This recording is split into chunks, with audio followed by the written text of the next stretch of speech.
తిరుమల తిరుపతి దేవస్థానం ఇవాళ స్వామివారిని దర్శించుకోవడం చాలా సంతోషంగా అనిపించింది. తెలుగు రాష్ట్రాల ప్రజలు,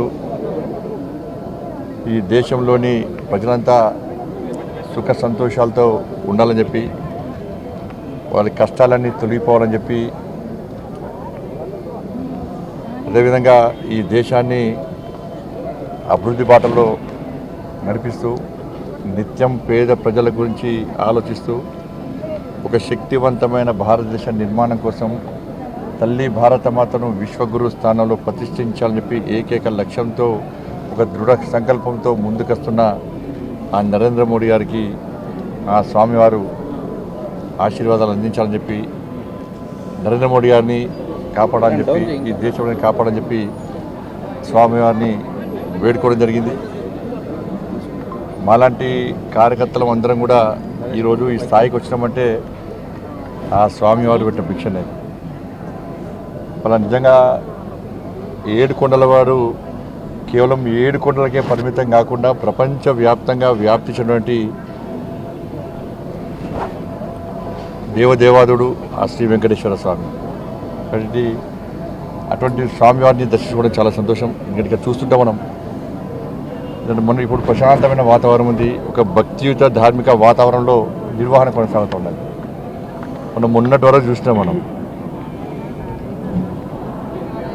దేవుణ్ణి నమ్మని వాళ్ళు, ధర్మం గురించి ఆలోచించని వారు,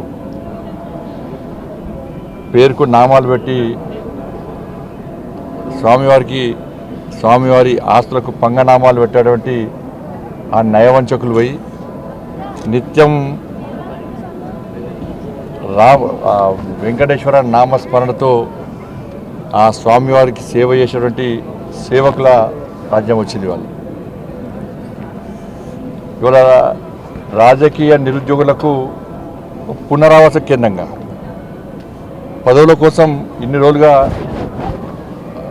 ఈ టీటీడీని వాడుకునే ప్రయత్నం చాలామంది చేశారు.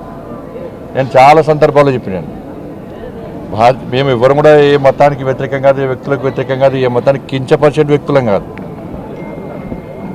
కానీ హిందూ ధర్మానికి వ్యతిరేకంగా, హిందువుల ఆరాధ్య దైవంగా భావించినటువంటి ఈ పవిత్రమైన ప్రాంతాన్ని అపవిత్రం చేయడానికి,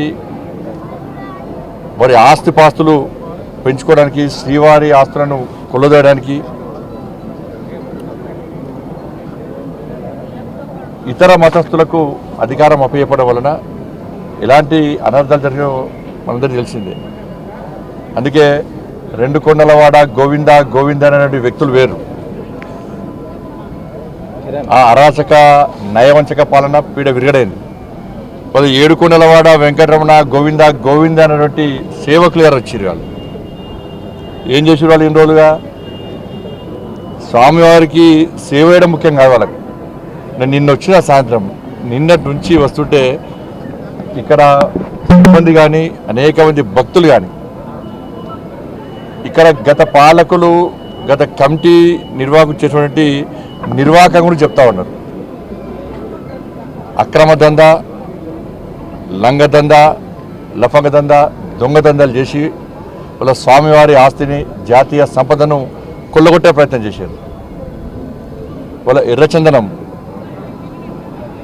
వీళ్ళంతా వీరప్పన్ వారసులు. అంతా కూడా వీరప్పన్ వారసుల చేతిలో మొన్నటి వరకు కూడా టీటీడీ ఉండే. స్వామివారి పవర్ ఎందుకు తెలుసు, స్వామివారి శక్తి ఎందుకు తెలుసు. సరే 10 సంవత్సరాలు వాళ్ళు ఆడింది ఆట, పాడిందే పాట కావచ్చు. ఇవాళ ఏమైంది పరిస్థితి? స్వామివారి జోలు పోతే ఏమైంది పరిస్థితి? బట్ ఎర్రచందనం పేరుతోని దొంగదందా చేస్తూ వేల కోట్ల రూపాయలు స్వామివారి ఆస్తిని, జాతీయ సంపదను దోచుకుంటూ వాళ్ళే ఇవాళ రాజకీయాలను శాసించే స్థాయికి వచ్చారు.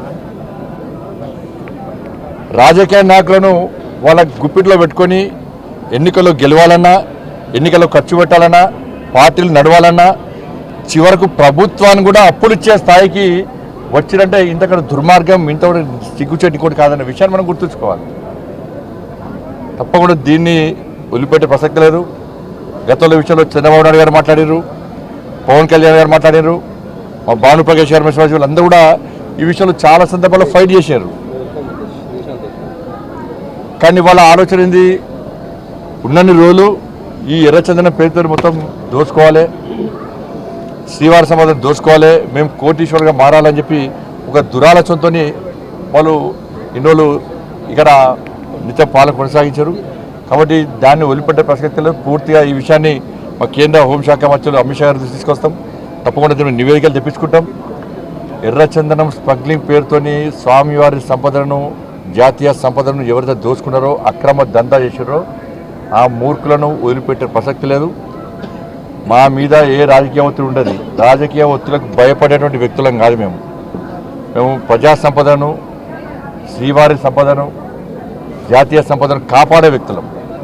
ఇన్ని రోజులు మీరు ఆడింది ఆడపాడు, ఇక్కడి నుంచి జరిగే ప్రసక్తి లేదు, వాళ్ళని వదిలిపెట్టే ప్రసక్తి లేదు.